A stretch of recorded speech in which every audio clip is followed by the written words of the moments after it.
একজন অসাধু দোকানদার প্রতি কেজি ৯৫ টাকা ক্রয় মূল্যে চাল বিক্রি করার দাবি করে, কিন্তু সে যে ওজন মাপার যন্ত্র ব্যবহার করে তাতে ১ কেজি লেখা আছে, অথচ এর প্রকৃত ওজন ৯৫০ গ্রাম।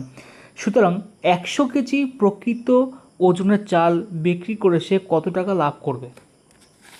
দেখো, এই অঙ্কটা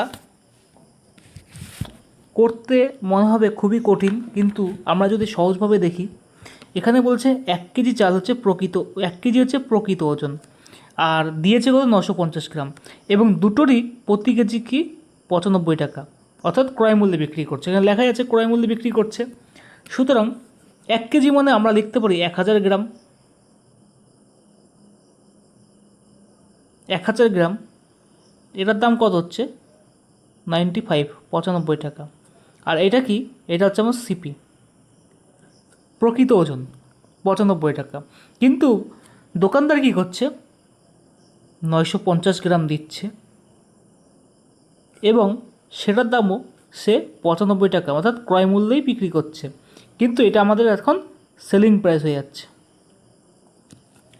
এবার দেখা হচ্ছে যে ১০০০ গ্রাম এবং ৯৫০ গ্রাম, তো এটাকে আমরা একটা কাজ করতে পারি, লসাগু নিতে পারি। তাহলে আমরা একবারে আমাদের যে ওজনটা সেটাকে আমরা সঠিক করে নেব, মানে আমাদের ওজনটাকে সমান করে নেব। এর লসাগু হচ্ছে ১৯,০০০। ১৯,০০০, তাহলে এখানে কত হচ্ছে, এর মান হচ্ছে ১৯, এর মান হচ্ছে ২০। তাহলে আমরা এটাকে দিয়ে টাকাটাকেও গুণ করে নেব, অর্থাৎ দেখো আমরা এখানে গুণ করে দিচ্ছি ১৯, এটাকে ২০ দিয়ে গুণ করব, তাহলে আমাদের প্রকৃত যে বিক্রয় মূল্য আর ক্রয় মূল্য সেটা বেরিয়ে যাবে। তাহলে দেখো কত হচ্ছে, এটা হবে ১,৮০৫ এত টাকা, আর এটা হবে ১৯০০, এটা হবে ১৯০০।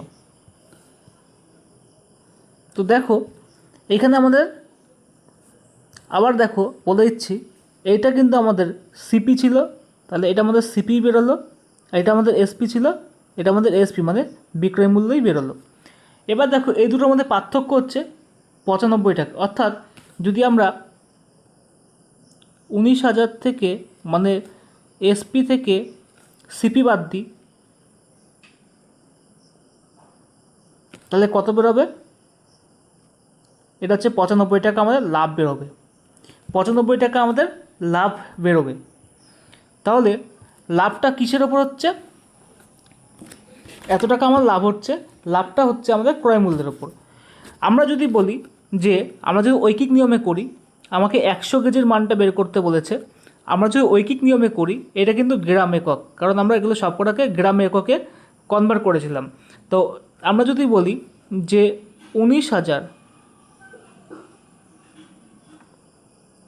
গ্রামে ৯৫ টাকা লাভ হয়েছে, ১৯,০০০ গ্রামে ৯৫ টাকা লাভ হয়েছে, তাহলে ১ গ্রামে কত লাভ হয়েছে? কম লাভ হয়েছে, ৯৫/১৯,০০০। তাহলে আমাকে বলেছে ১০০ কেজি, তাহলে আমরা ১০০ কেজিতে কত লাভ হয়েছে? ১০০ কেজি আমরা সবকটাকে গ্রাম এককে প্রকাশ করেছিলাম, সুতরাং এটাকে ১০০০ দিয়ে গুণ করে আমরা গ্রাম এককে প্রকাশ করে দেবো। তাহলে দেখা যাচ্ছে, দেখো কাটাকুটি কত যাচ্ছে, ১৯,০০০ ১০০০, এই ১০০০ কাটাকুটি যাচ্ছে, আর যাচ্ছে কত, ১৯ দিয়ে ৯৫ কেটে ৫, সুতরাং ১০০ কেজিতে ৫/১০০ ৫০০ টাকা, ৫/১০০ ৫০০ টাকা আমাদের লাভ হলো। তাহলে আমাদের সঠিক অ্যান্সার কত হচ্ছে দেখো, আমাদের সঠিক অ্যান্সার এখানে রয়েছে ৯৫ কেজিতে ৫০০ টাকা আমাদের লাভ হলো। সঠিক অ্যান্সার হচ্ছে আমাদের অপশন নম্বর এ। ঠিক আছে, বোঝা গেল কীভাবে অঙ্কটা করলাম? এইরকম একটা সেম অঙ্ক তোমরা যদি নেটে ঘাটো দেখবা এমটিএসে আছে, এখানে ১০০ কেজির জায়গায় কী আছে ৯৫ কেজি আছে, তখন অ্যান্সারটা আছে এটা ৪৭৫। ঠিক আছে। বোঝা গেল? না বুঝলে আরেকবার দেখে নাও, অবশ্যই তোমরা বুঝে যাবে।